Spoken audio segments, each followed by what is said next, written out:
Don't get emotionally attached to any one deal. The numbers have to fit. If they fit, run with it. If the numbers don't fit, pass on them. I don't care if you have to go through 100 deals to get to the one. It's going to be worth it.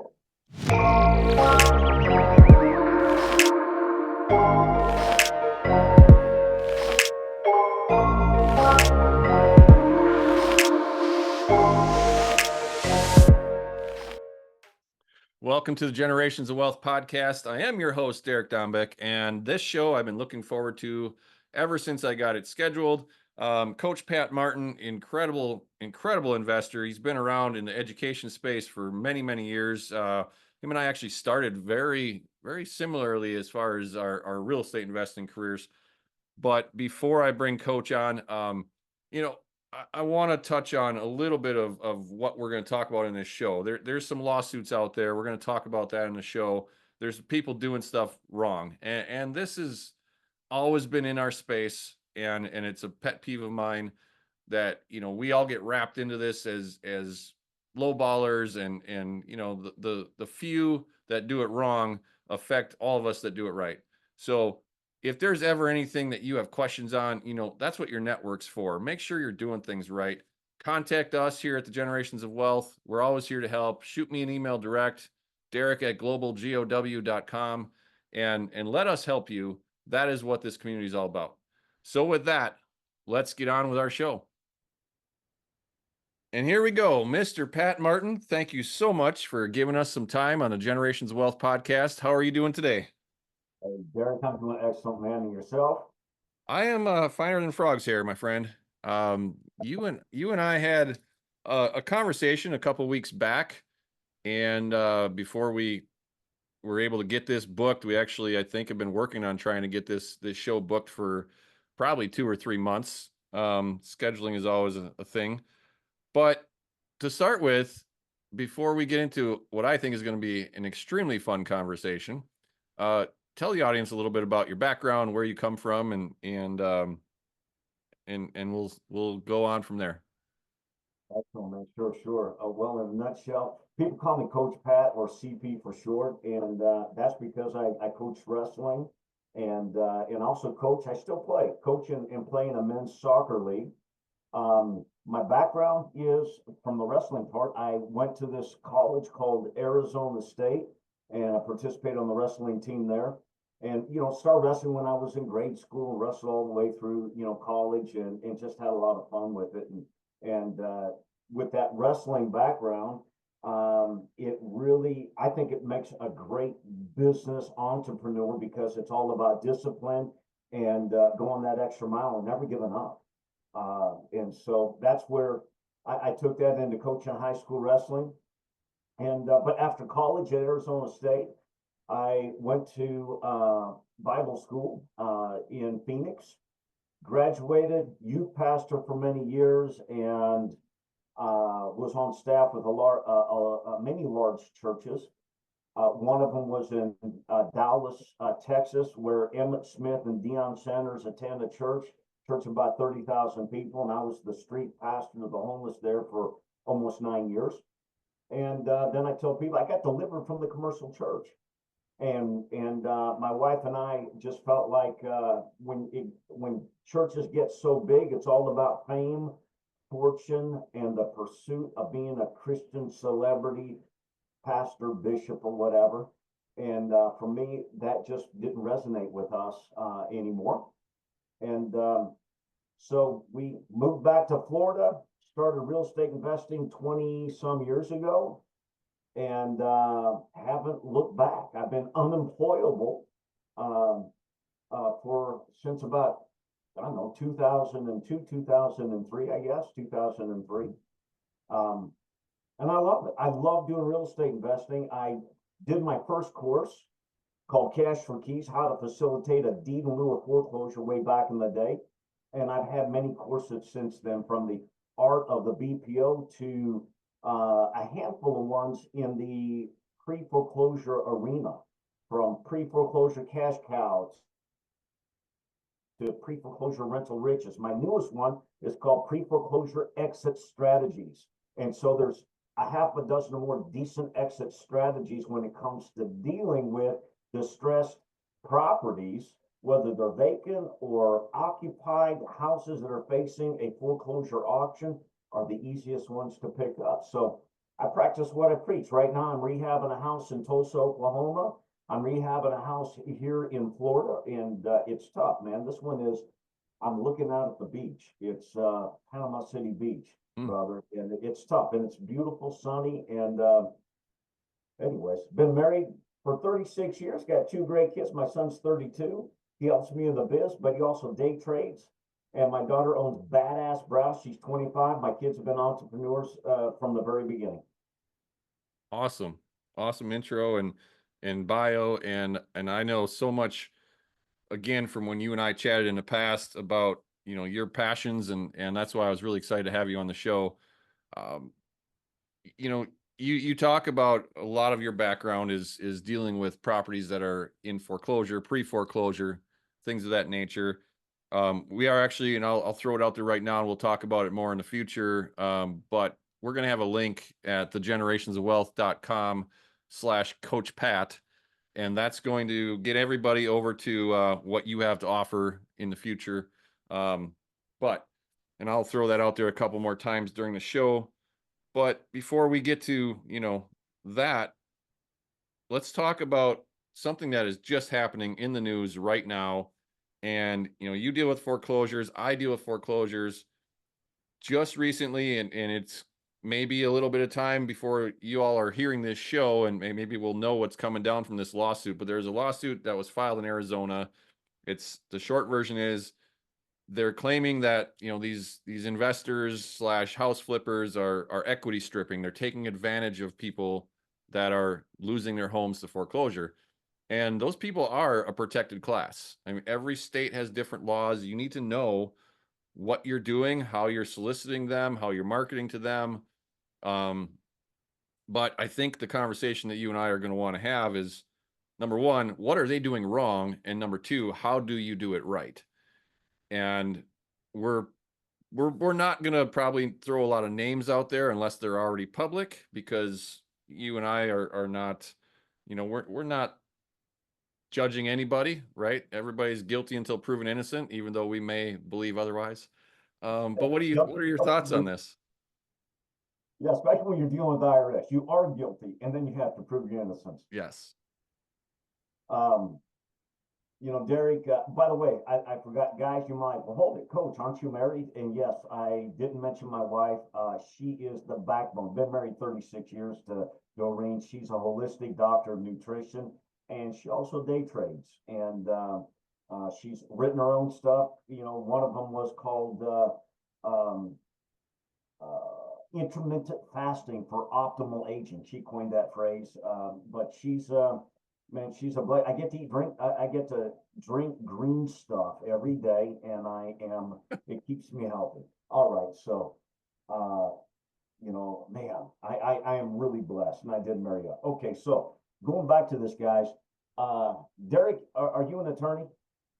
I am not an attorney, Pat. Thanks for asking, and nor do I give anybody legal advice, tax advice, or hell, any advice. What about you? Okay. Okay, so guys, before Derek and I start talking, we're not attorneys. We're just take anything we say as entertainment purposes and educational purposes only. If you hear us say something, guys, it'll come from, take it only from the place from, if I were you, this is what I would do. And this is what Derek and I have done. And so we are not condemning anybody. We just want to say there's a right way to do business. And both Derek and I are, hey man, we're faith-based. We're Christians. We are followers of Jesus. And so there's a right way to do business, doing it legally, morally, ethically, and being honest. You don't have to lie and cut corners. All right. So Derek is talking about the lawsuit that was just filed, and a good friend of mine, Jeff Watson, attorney, many of you people know him. He just published it out there because he published it. He published the brief, and the guy's name is, and by the way, we are not, I should say, we're not passing judgment here. We're just saying the lawsuit has his name in it, is Cameron Smith. He's based out of Scottsdale, Arizona, and by way of Utah. And so Cameron, the Attorney General's office in Arizona, and I read the brief, and this is my summary of it. It's equity skimming, equity, what did you call it? Stripping, equity stripping. Equity stripping. I call it equity skimming. That means he put a system together, and the moment, and they earmarked homes that were behind in the Phoenix area, and some other areas too, but mainly in the Phoenix area. And the ones that were behind, they earmarked the ones that had a significant amount of equity. They were able to run programs and so forth. It's not that hard to figure out what market values. Even if you go to Zillow or Realtor.com, though, that's not the, that's not going to give you the a super accurate picture of it. But they can also see what the property's being foreclosed upon, what the amount is, and they can look and find out what that loan amount was on the property. And they see homes with 100,000 or 200,000, whatever, a significant amount of equity. So within, Derek, within minutes, they had recruited and trained up, they called them drivers, at least in the lawsuit, in the brief, that's what it said. And so they had these drivers on call, and within 30 minutes, the brief said that they would have somebody at the door trained to knock on that door, and we call it molesting the homeowner, pressuring the homeowner, and then lying to the homeowner saying, I'm working with your lender. They're lying. And we don't have to do that, guys. Mm-hmm. So many times they would just barrage and harass the homeowner until the homeowner gave up and signed whatever documents. They were also using a power of attorney, and they would use a power of attorney to file bankruptcies. And part of my strategy, guys, I share with homeowners. If they're in an emergency situation, I don't tell them what to do. I tell them what I would do if I were them. But by filing a bankruptcy, if my homeowner client files a bankruptcy, they're doing it. But they also understand that it's gonna damage their credit. Most of my homeowners, all of them say, I don't care, coach. I wanna block this auction so I can figure out an exit strategy to move forward, because their credit's already jacked up. Mm-hmm. This guy was taking the power of attorney, and he, without the homeowner's knowledge, he was going down to the federal courthouse and filing what's called an emergency petition bankruptcy application by filling out 3 forms, the B101, B103A, and B121 form. The B101 is a voluntary petition for an application, just the application. And that's all they would do. They do that. They're not following through with the bankruptcy. They don't go to the creditors meeting, so it gets dismissed. But the moment a voluntary bankruptcy petition, an emergency petition is filed, all credit cards are cut off within 24 hours. So now you got a homeowner, borrower, that doesn't know what that guy was doing and his team. Mm-hmm. They're blocking foreclosure auctions. Can an auction be blocked and stayed legally? Yes. Can it be done sketchy, illegally, the wrong way, and you're representing a borrower? You become a form preparer and you are doing it without that homeowner's knowledge? Yeah, it's wrong. It's illegal. And guys, I'll share with you, never, ever, ever provide bankruptcy forms. Don't print them off and email them to somebody because you think you're helping them out. You are actually practicing law without a license by providing those legal forms. Mm-hmm. Never fill them out for anybody. If there's a strategy, I share options with my homeowners that's an option, but I'm not going to tell them to go do it. Yeah. At all. Never ever tell a homeowner to do that. If that's an option they choose to do, because it's either 2 or 3 days out and it's going to go to auction. He hasn't hired an attorney. And by the way, I'll regress here. Derek, this is what I tell people. I'm your plan B. Your plan A is you need to go hire an attorney. Your plan A is you need to fix up the property yourself and sell it. Your plan A is you need to hire a realtor. Your plan A is you might want to think about doing a short sale. Now you got many people out there going through a divorce, and in the two parties, the husband and wife, they're not cooperating with each other and they can't get a short sale done. So there's a lot of reasons why they'll choose us as a plan B. However, never pressure a homeowner, molest a homeowner to get them to go with you. You let them choose you. You provide options out there and do it morally and ethically, and resources. Derek, I have a house that I'm picking up this afternoon in Plant City, Florida. Last week, I'm on the phone with a lady. Shouldn't have any equity in the home. Those are the homes I typically go after. No equity in the home, but she can create her own equity and sell the house and at least break even. She might even put 5 or 10 grand in her pocket, but as the house sits, she can't sell it for what it's owed unless she paints it, cleans it up, landscapes it, and does a bunch of work. So I recommended for her an attorney friend of mine, Andy Lyons, the Lyons Law Group in the Tampa area, to help her. And he's big money. I also recommend for her to get some of her friends to go together and do a weekend cleanup party at the house and prepare the house. And I said, hey, you think about it, you pray about it. And if we can be a blessing to you by giving you further resources, let us know. She called us up like a week later and says, Coach, man, I don't want to take the time. I'm a blackjack dealer and I don't want to put any money into it. It's a rental property for me. It was my primary residence. It's a rental property for me. And I don't want to be a landlord anymore. I don't want to clean it up. You take it. And she's 6 months behind. That, for me, guys, that is a better approach to doing this business the right way, to be a blessing above board and not equity skimming, not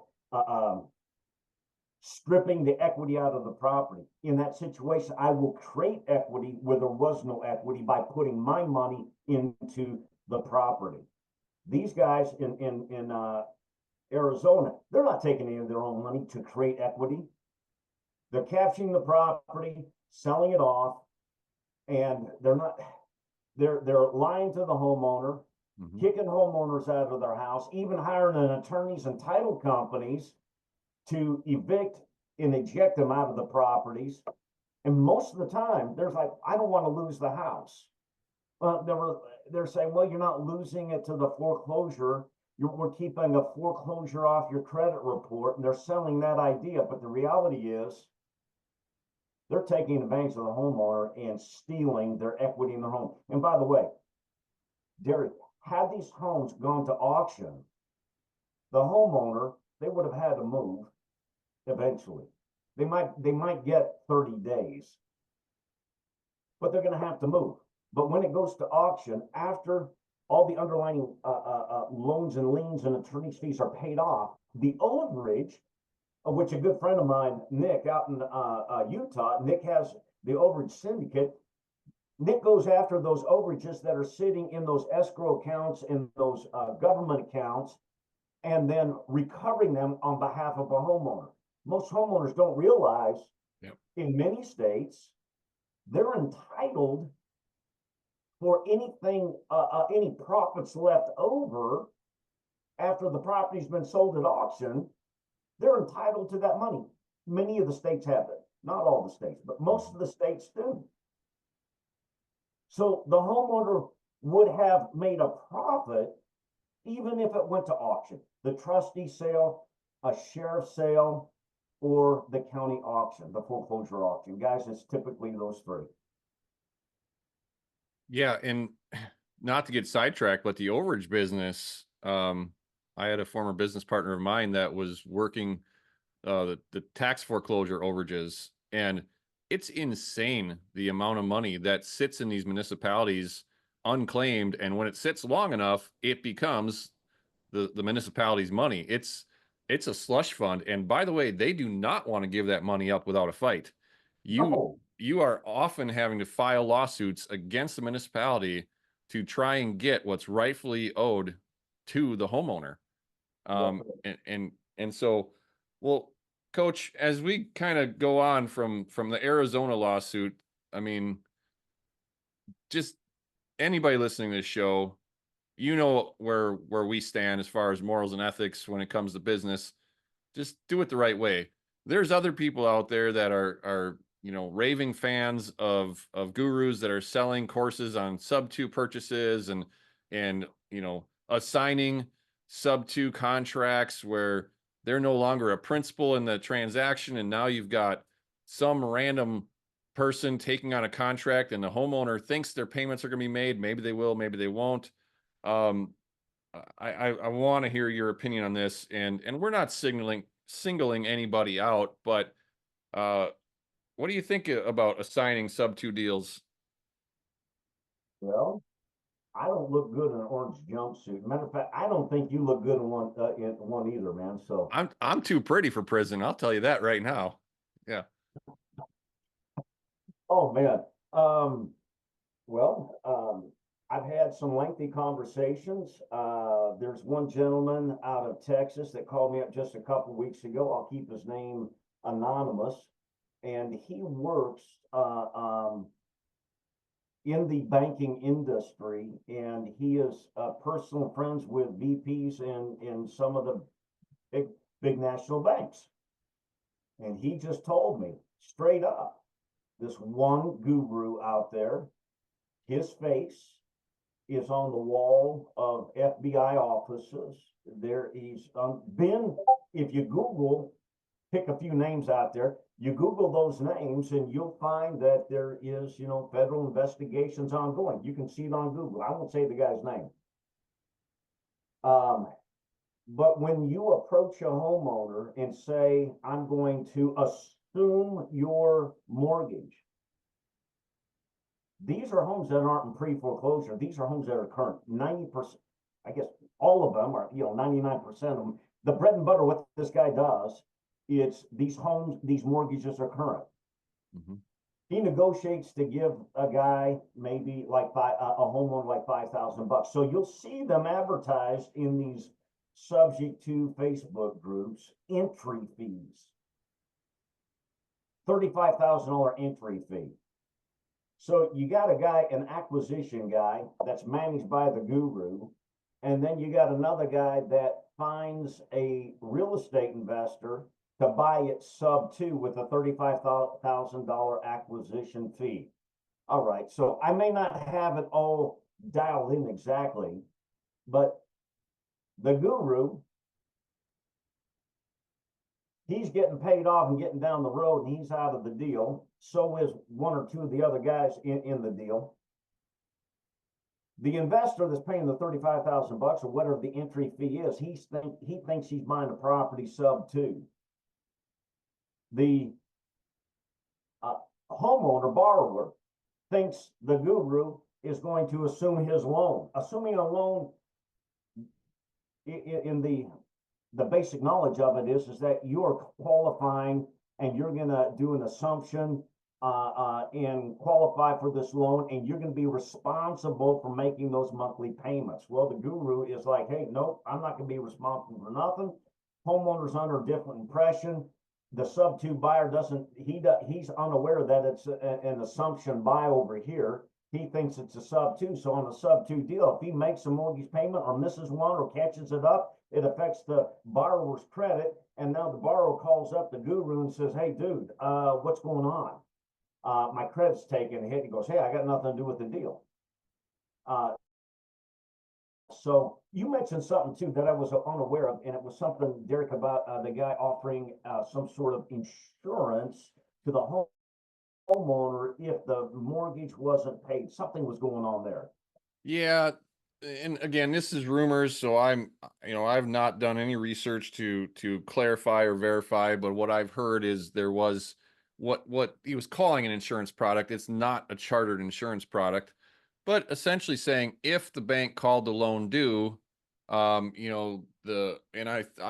assuming he's charging the investor for this insurance or not the homeowner, and saying, okay, you pay X number of dollars, and if the loan gets paid or called due, we'll pay it off. Well, let's just put numbers to it. Let's assume he charges $1,000 for this service, and average loan out there $250,000. Well, if it ever gets called due, is he really paying it off, or is he going to come in and say, well, I'll buy the house? Like, I don't know what the details are, but the bottom line is we all know the majority of loans will never get called due. So he's selling a product that has a very, very small percentage of anybody making a quote unquote claim. And the second part of that is, I mean, if he is calling it insurance and it's not a registered insurance product, I think that's another FBI no. But again, I've only heard about it. It wasn't worth my time to go look into it. I'm not foolish enough to ever pay somebody like him to buy that insurance product. And here's my caveat.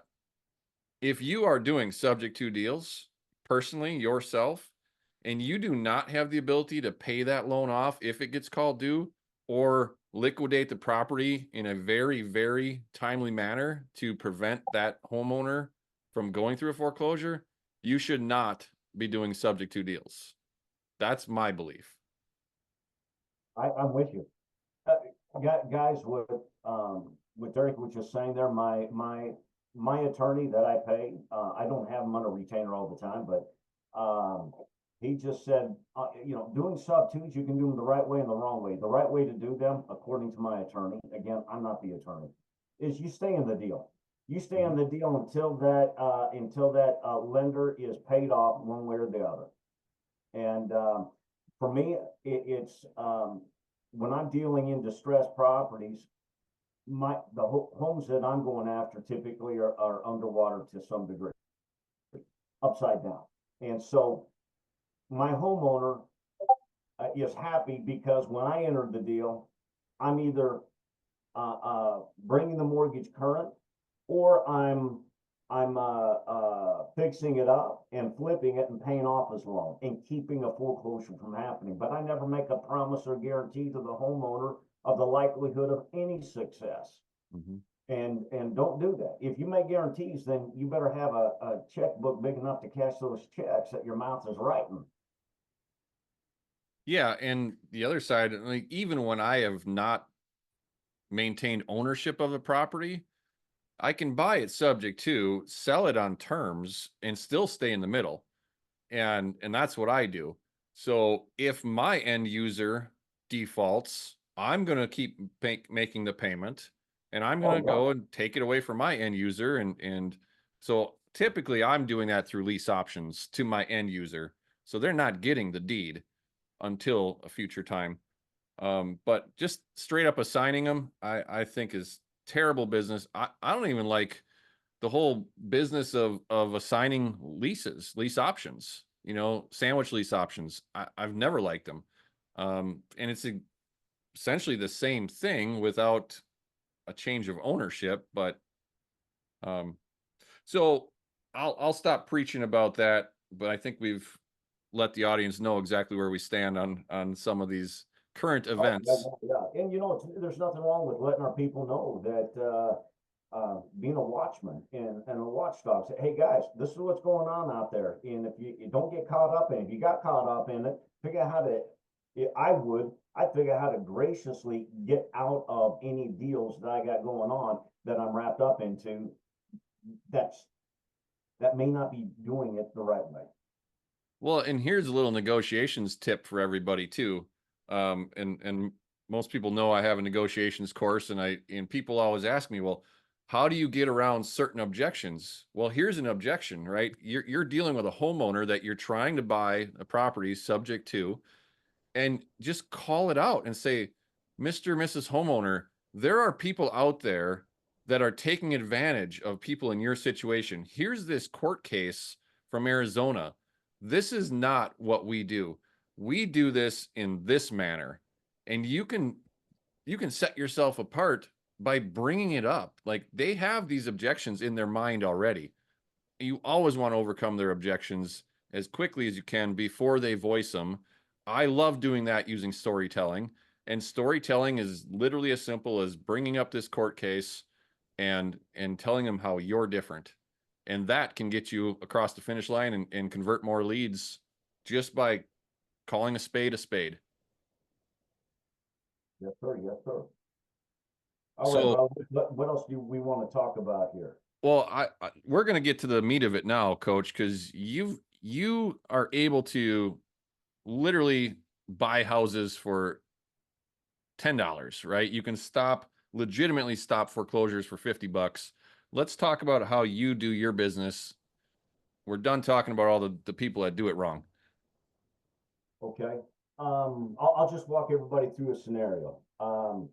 And you don't necessarily need to go buy programs to run searches and stuff like that. I'll tell you the free ones that I use. And for somebody that if you don't have a lot of money, you're working a second job and you want to figure out, well, hold it, what do you mean $10? Yes, we can buy homes for $10 and what's owed on them. All right. Most people just hear the $10, go, oh my God, I bought a house for $10. Well, they're underlying liens on those properties. Okay, so you can pick a county, whatever county it is. You can go to the county website, and here's one in Denton County in the Dallas-Fort Worth area. I just picked up a property there, rehabbed it. I brought the mortgage current. That cost me $25,000 to do. If you're a scammer out there, scammers, guys, to identify a scammer really quick, they're not going to come out of pocket one dime. Okay. So in Denton County, you can go into the website, whatever, you can pick one, Pasco County, Florida. These are just places. I got a house I'm doing right now in Tulsa, Oklahoma. You can go to those websites and you can look up foreclosures, click on them, and websites like there's a website here in Florida, a county where I go there, and it says foreclosures. I click on that and it gives me a list of all the houses that have auction dates coming up over the next 30, 60 days or so. Now I've got my list. Can you go pay for the list? You bet. Can I get my list for free? Yes, you can. So that's how I get my list for free. I go to that and now it'll give me a name of a person. It doesn't give me the address. So I get the name of the person, the town that it's in, and I can go to truepeoplesearch.com. I can also go to fastpeoplesearch.com. I can also use Facebook, social media. TruePeopleSearch.com is free. FastPeopleSearch.com is free. There's other ones out there. I use paid for services as well to skip trace somebody. So then I go and look them up, and I confirm that they are the person that's being foreclosed upon, and then I'm able to reverse search that property address on public record. There's another paid for service I use that I can see if they are in if a lis pendens, LIS, second word PENDES, which I think is Latin for pending lien. The lis pendens, pending lien means the foreclosure lawsuit. So I looked that up. So now I'm able to find my leads that way. Another way I find my leads, guys, are driving neighborhoods. I'm old school, man. I'm in my 60s. So I'll do old school, drive neighborhoods. We call that driving for dollars. Okay, now here's another one. A friend of mine was a mailman, Tom Nardone, just had a heart surgery, I believe. God bless Tom. Tom is in South Florida, and I met him probably 15, 17 years ago at a mastermind event. And he said, hey, who is one of your biggest resources for leads? Who knows every vacant home, homes that are distressed in a farming area that you are farming? Your mailman. Well, I've gone up to my mailman before, just somebody I meet, and you get all kinds. Oh, I can't. Then you get the guys. Hey, sure, coach, I'll help you. What I do is I approach my mailman or the mail person with a $5 gift card from Dunkin' Donuts. And I say, hey man, I just want to give you a gift card for coffee. I just appreciate what you do. And I spark up a conversation, act interested in them, ask them questions. I call FFORD, where they're from, their family. O is occupation. Obviously, I know them. How long you been a mailman? Hey, what do you like to do? My mailman here, where in my street, I play soccer with. I invited him out to play soccer with me. He's from Jamaica. So recreation is he likes to play soccer. Hey, what are your dreams? Tell me about your family. Anyways, so I get to know them. And as I get to know them, I also ask them, hey, by chance, if you ever come across a property that's vacant, or if you know that they're distressed, like they're facing foreclosure because you got to deliver those packages, please let me know. And by the way, if I get the house and when I cash in on the house, I'll pay you $1,000. You know what that does for my mailman? They're like, what? I mean, and if you don't feel comfortable receiving the money, you tell me you want me to donate that to your church, youth group, or whatever, the high school, I'll do that too. And they're like, no, coach, I'll take the money, but it'll be on a Visa gift card, so you can do whatever you want to do with it without your name on it. Really? So you can't track it back to me? And no, you can let your wife spend it. I can receive that $1,000 gift card.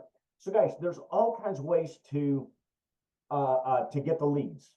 Now, when I get the lead, please Google and research your foreclosure laws about how you can make contact with a distressed homeowner.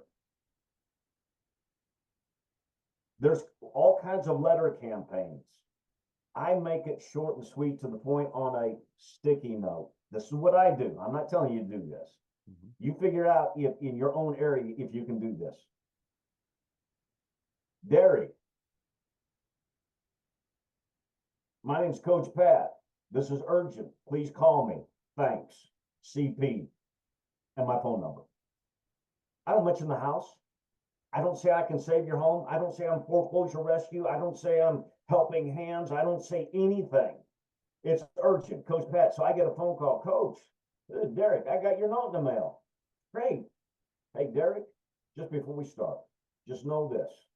I'm not an attorney, and I would be your plan B. And many times I've got my clients such as yourself call me and answer the prayer.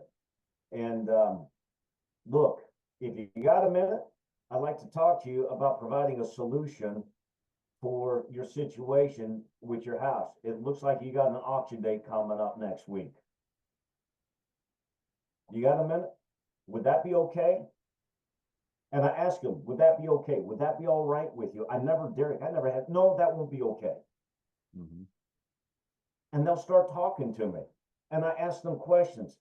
I never pressure a homeowner to do anything with me. The house I'm picking up later today, guys, it's in Plant City, Florida. It's on 3/4 of an acre. She owes about $233,000. The after repair value on the home, and it needs cleanup, paint, and carpet, flooring, and landscaping. She needs to put about, if she paid for it out of pocket, probably about $15,000 or $20,000. She can't sell the house for what's owed on it. Right now, and by the way, I use realtors. I call them up. Hey, and I call realtors to send me leads as well. That's another lead source. This lady's 6 months behind.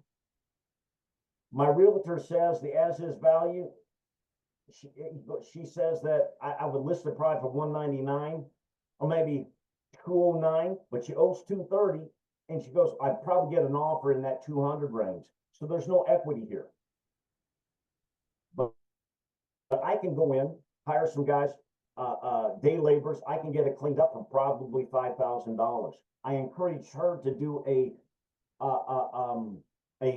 work party and get pizza and sodas and beer or whatever for her friends, and do a paint it, landscape it, mow it, trim stuff and all that, clean the carpets and prep the house.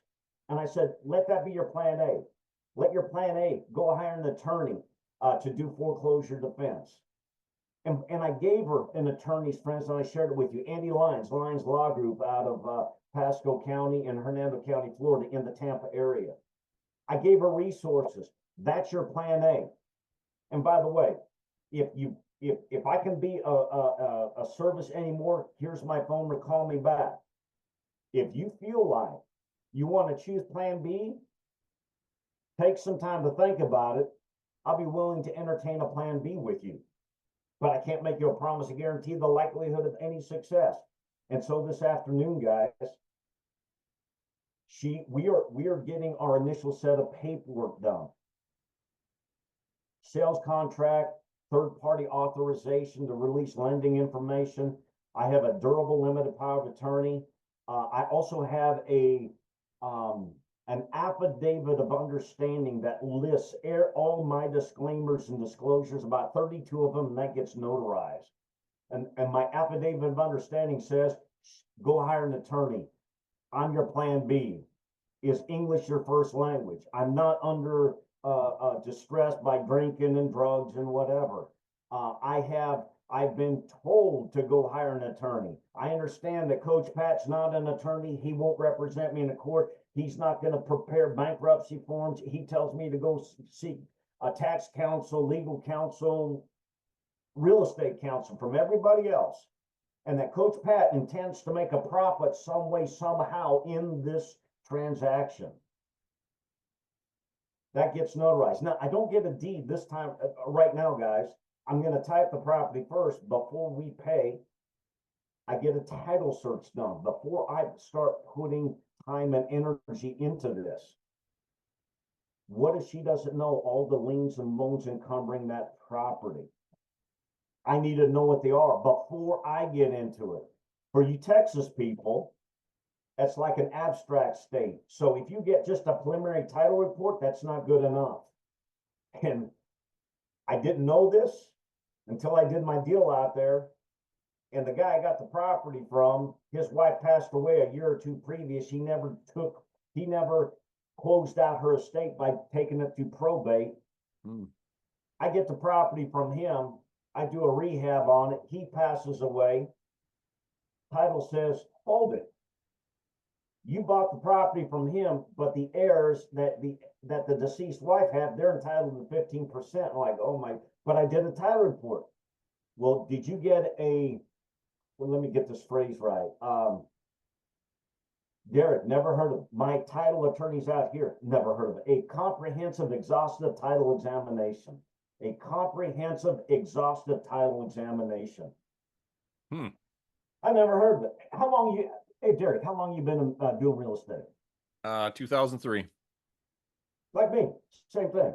Yep. Never heard of such a, hey, I get a title report done. I know it's, oh no, it didn't show that there was the guy that never closed out his wife's estate, but a comprehensive exhaustive title examination would have showed me that. Well, I didn't know to get that. So anyways, when you know better, you do better, and you learn from doing this business through the experience. So with that being said, I'm getting we'll get the property tied up. We'll do the title report. If the title report just comes back with that loan on it, great. We're also using, by the way, guys, I don't send in, we were taught, all of us were taught, we send in the third-party authorization to release lending information form, the third-party form. Guys, I've got a generic one. I'm no longer, I'll use that in some cases, but now, if I'm going to use a third-party form, I'm going to go to Freedom. I'm going to go to Carrington and Rushmore and Chase. I'm going to use theirs. Even though I have mine to use, I'm going to use theirs first. My power of attorney, we always taught, hey, use your generic one and the power of attorney and send that into the bank and they'll talk to you about it.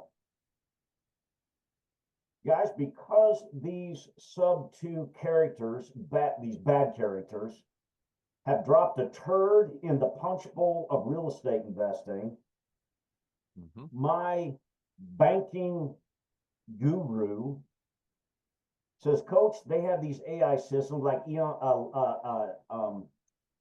Musk is using, in the government, banks are using these AI systems to go through millions of files of mortgages in their system. Derek, you know what they're looking for?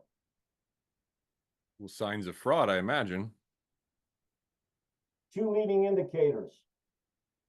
They're looking for trusts that have a power of attorney on file. Title companies will use the third-party authorization, but they don't send in a power of attorney, so those don't get flagged. I'm no longer sending in my power of attorney like I've always done.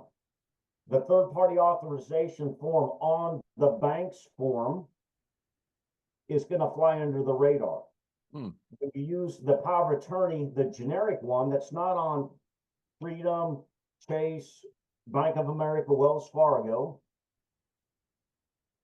those aren't going to be red flag. When they see the power of attorney along with the generic, they're going to red flag that and look them up. So moving forward today, guys, yes, I will get that power of attorney and I'll keep it in my back pocket in the file in case I ever need to use that with title down the road. So I'll get that done, pull title. I'm going to contact the bank to get a payoff from the bank because right now it looks like it's 230 to 233,000 from what I can tell in my research, but I want to know exactly what I'm dealing with. If you don't know your numbers, you're gambling. You've got to know your numbers so you can make an intelligent, educated decision for real estate investing when you know your numbers. If you don't know your numbers, guys, you're rolling the dice. Know your numbers. So now that with the numbers come in and everything is fine, there's one loan. Now I know what I'm dealing with. And also I want to know, she says she's 6 months behind.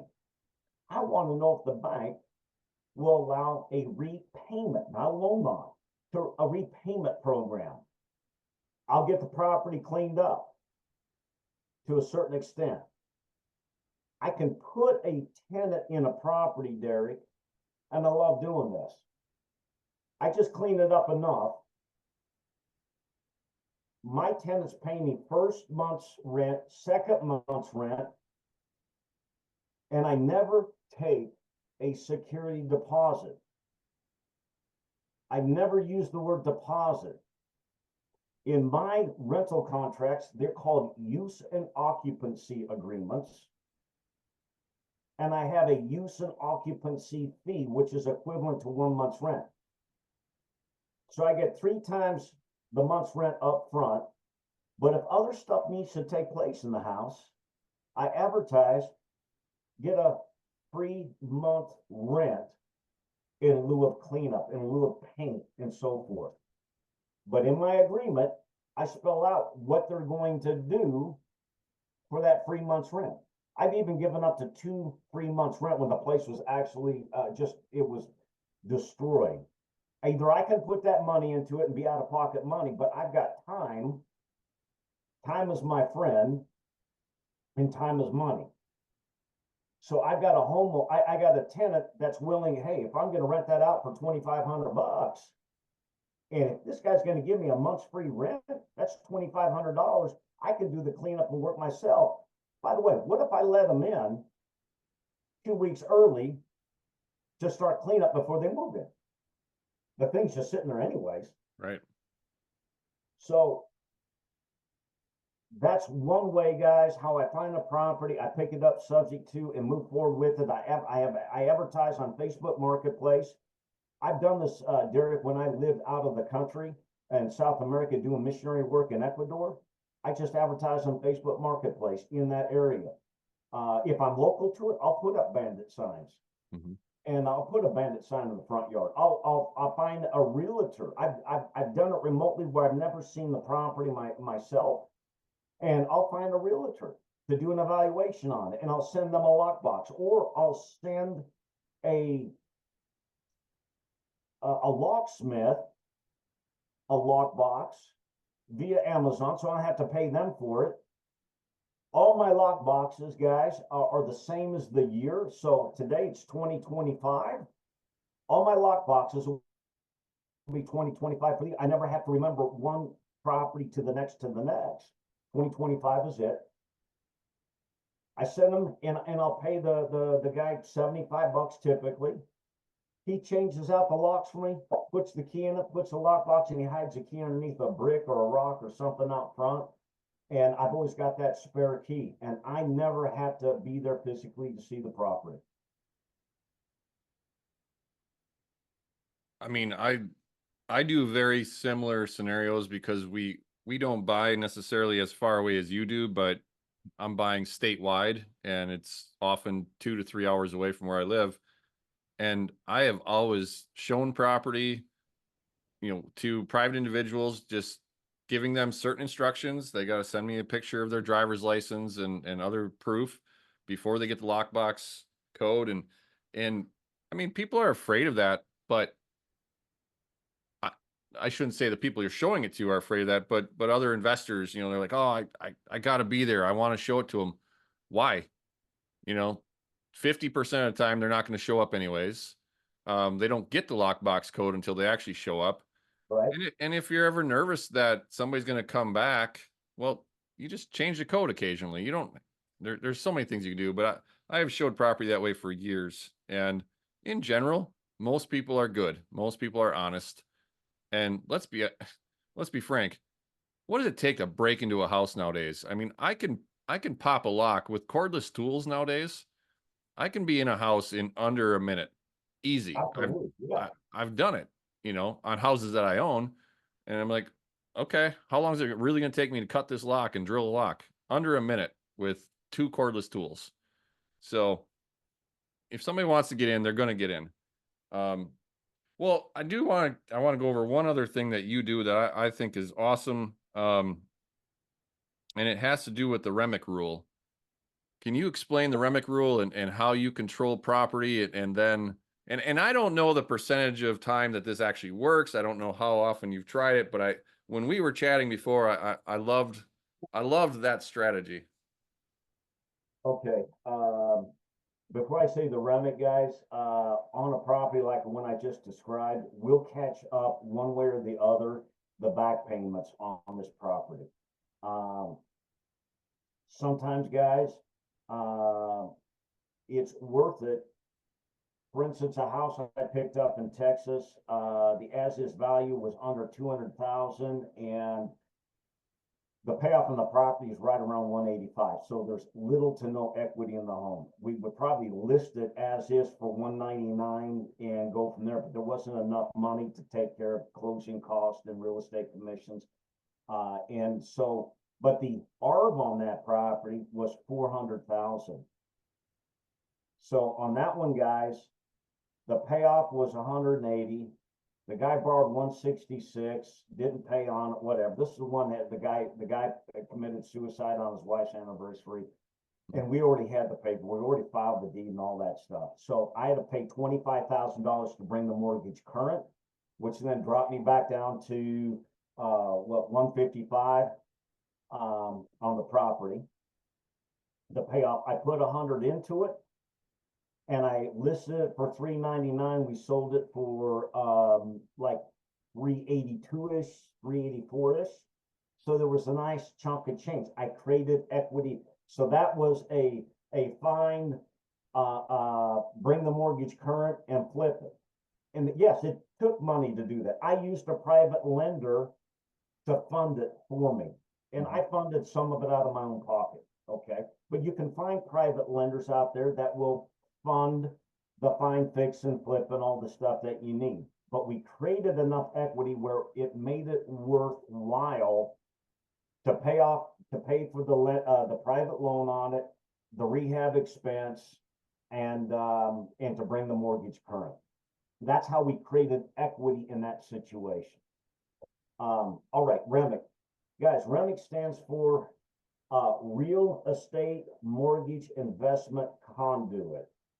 Real Estate Mortgage Investment Conduit. Remick is an IRS tool that allows a bank not to have to pay transfer tax when they sell off and transfer the note. So when a note is originated, think about it. And some of you go, oh, that's what happened. Your originator has to hold the note for 90 days. Some lenders out there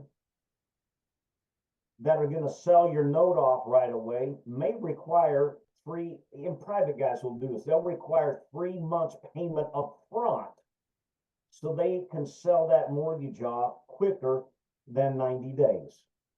So that's why, kind of like the backstory, why sometimes like, why did they do it? Why are they requiring 3 months payment? All right, if a mortgage defaults in that first 90 days, the originator is responsible for it. That's why you need the 90 days. Also, private mortgage insurance, PMI, doesn't kick in until the 91st day.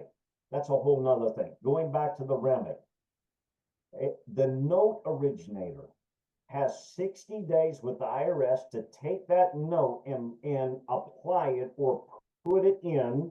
It's just really a piece of paper that needs to be applied for, called a Remick. So it's placed in that Remick trust or in the Remick.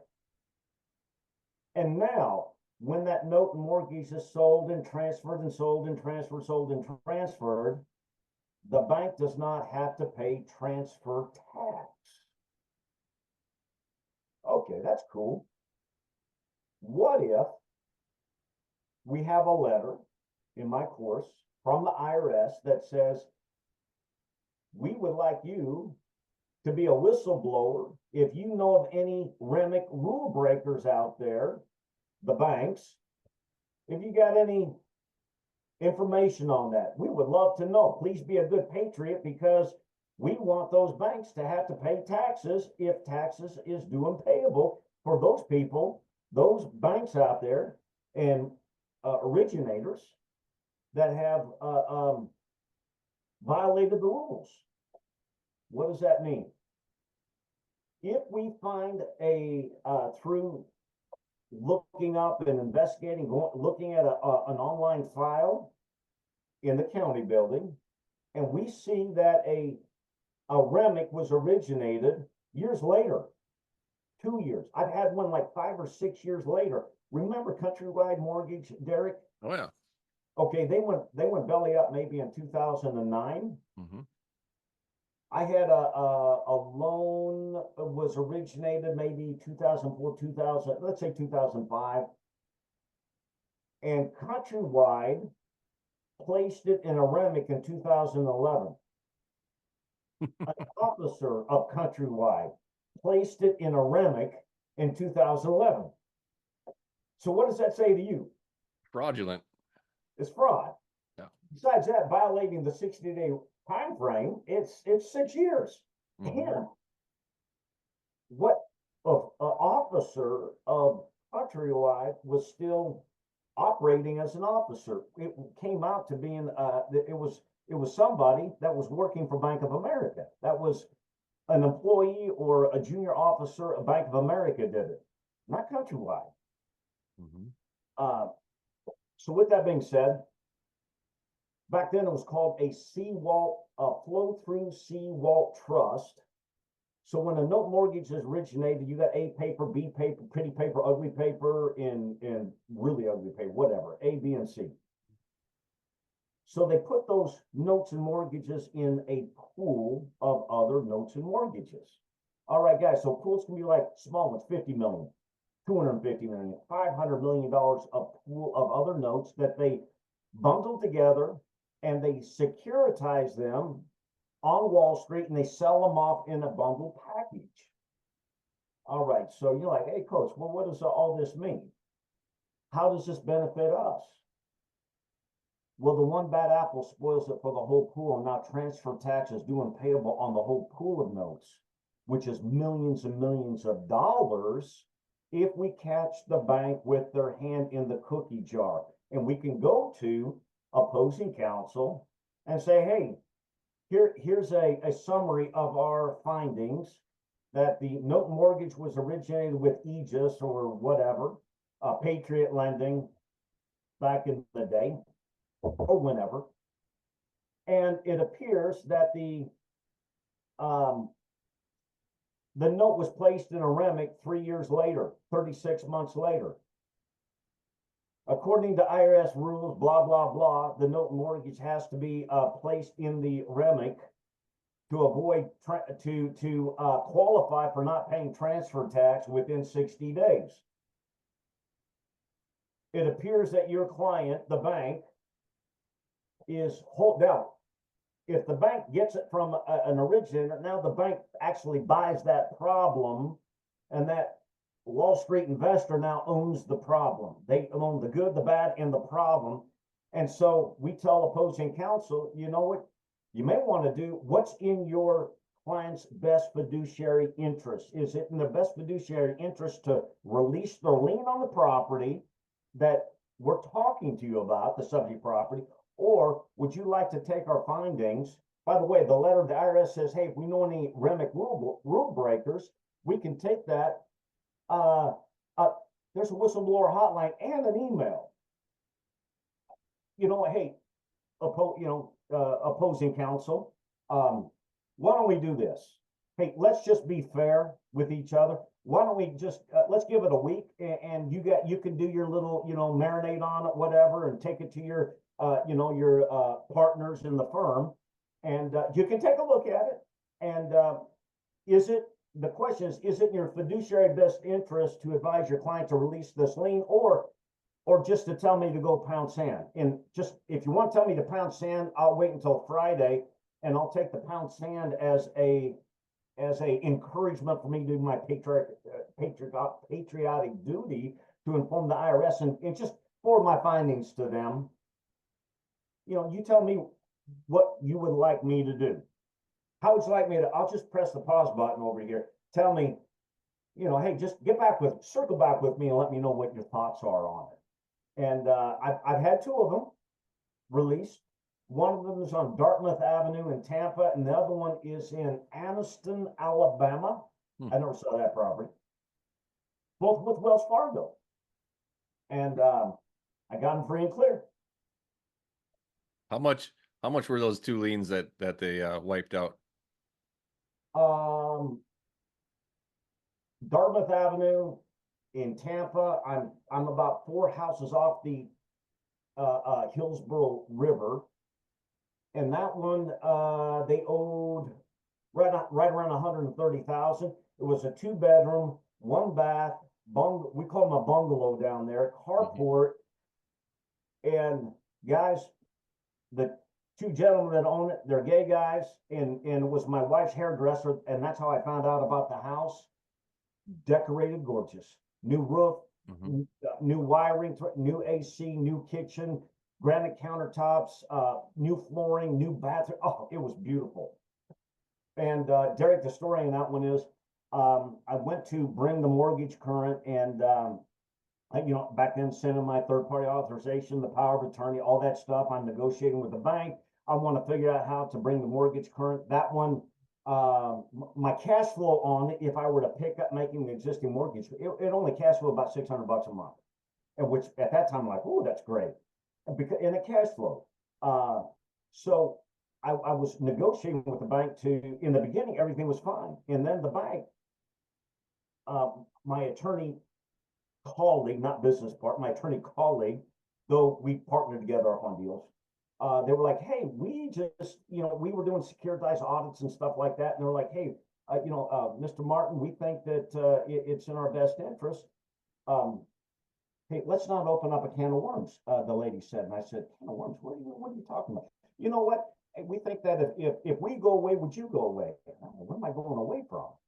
And well, in good faith, we've already decided to release our lien on the property. So, I'm going to give it a definition, but is my definition the same as? Yes, Mr. Martin, it is the same definition. Man, they're lying. There's no way. Derek, I hung the phone up. I called Hillsborough County, and And they said, "Hey, Mr. Martin, hey, congratulations. We just got a letter in yesterday, and it looks like you paid off your loan." Man. So, Derek, I rented that house out for 3 years, and I sold it. Nice. Nice. Hey, we do got to start winding this down. I've got a couple other things I got to get to today, but I'd love to have you back on and keep these conversations going. But on that one, in specifically, in a very short answer, how does your basis in that property work as far as capital gains and things like that? Well, guys, I'm not a financial advisor. However, if you think about, I do like SIDRs, self-directed Roth IRAs. I am over 59 and a half. And a self-directed Roth IRA, when it's been open for 5 years, you can direct that Roth, put the $10 binder fee down, and whatever borrowing you do against that property, once that thing is, the underlying liens are paid off, the rest of the profit goes back to a self-directed Roth, of which I can distribute the next day, capital gains tax free. Another one is and get with your tax advisor and your real estate attorney to do a 1031 tax exchange. And using that money to purchase another property or renovate, blah, blah, blah. So and then sometimes, hey, you know what? Depending on what my cash flow needs are, if I have to cash out on a property on that one, I wish I kept it now. But I needed cash at the time, so I sold it.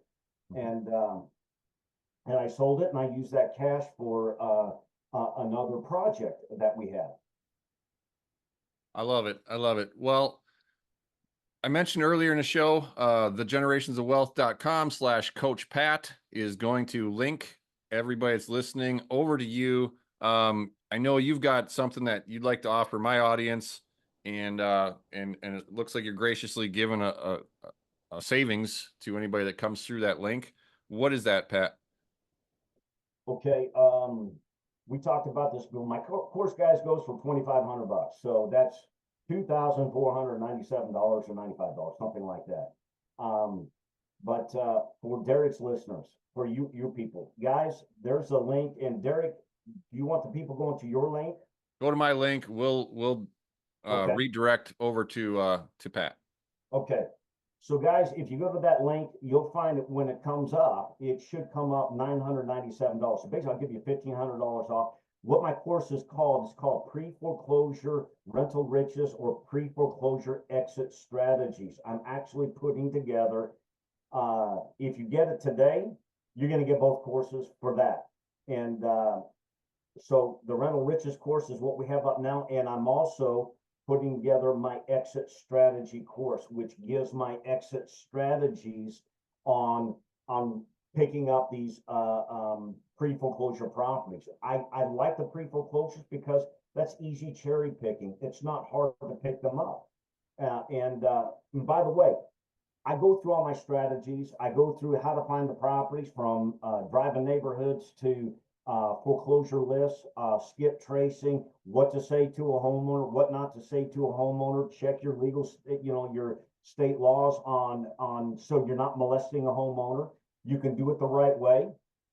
And then an exit strategy, keeping within your numbers. If you know your formula, if you know your numbers, stick with your strategy. Don't get emotionally attached to any one deal. The numbers have to fit. If they fit, run with it. If the numbers don't fit, pass on them. I don't care if you have to go through 100 deals to get to the one. It's going to be worth it. So, and then also my course, I've got a guest professor area, and I've interviewed 12 to 15 guys. One guy does credit lines of business, and he teaches you exactly what to do. Jeff Watson, attorney. Nick Fomer on overages. Richard Roop on AI. And Zach Childress to Jason Lucchese to David Corbley. I'm talking about these guys do business the right way, and these guys are quality individuals. They're not the cheesy, flash in the pan guys. It's about doing business. You got to work at it. You can't sit on the couch eating Twinkies thinking, oh, I'm just having an avalanche of cash flow. No, you got to put in the time. You got to educate yourself, and you got to do business the right way. And more importantly, you got to have the right contracts and forms. So I have a slew of forms and stuff that I've used. I've tweaked up, gotten with attorneys to make it the best right now that I think are in the industry. And I'm always tweaking them up. And then I have a beautiful private Facebook page that we get in and offer content and back and forth and share what's coming up from lawsuits. Watch out for this situation and changes in the industry and what's going on with the market. And that's it, man. Well, I love that, and I know 90% of the people that you mentioned, as far as your coaches that you interviewed, very quality background on all the ones I know of. So we are going to wind this up. Coach, I really appreciate it. I will say this is one of the longer shows that we've had in a long time, and I know we could have kept going, and I would have kept going, but quite frankly, I have an appointment that is starting very soon that I'm going to be late for. So, so again, thanks for your time. Really appreciate it. Hey, God bless you, Derek. Take care, man. Ciao. And for the rest of you, I'm sure if you didn't enjoy this show, I don't know what you're looking for from us, but this is what we do. This is what we bring. Quality people like Pat. Until the next show, go out there. Please share this. Help us grow the community. And we look forward to seeing you on the next one. See ya.